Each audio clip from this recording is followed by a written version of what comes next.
Hello mga piyo ng ina.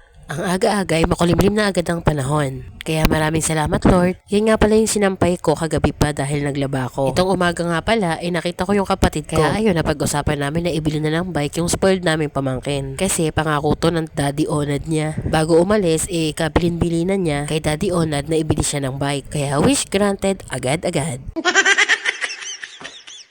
Sa kaka-cellphone ng mga pamangkin ko, noong bakasyon, nakalimutan na ang multiplication table. Kaya ayan, aral ng aral na. Kung hindi, may hanger ka.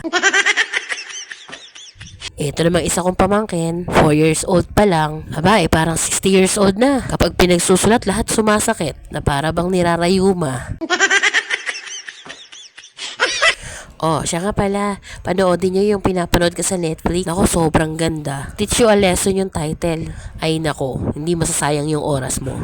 Birthday nga din pala ng kapatid ko. Kaya naman pinaghanda siya ng tita namin. 2 box ng Angel's Pizza. Kaya naman tita, maraming salamat. Malapit na din ang birthday ko.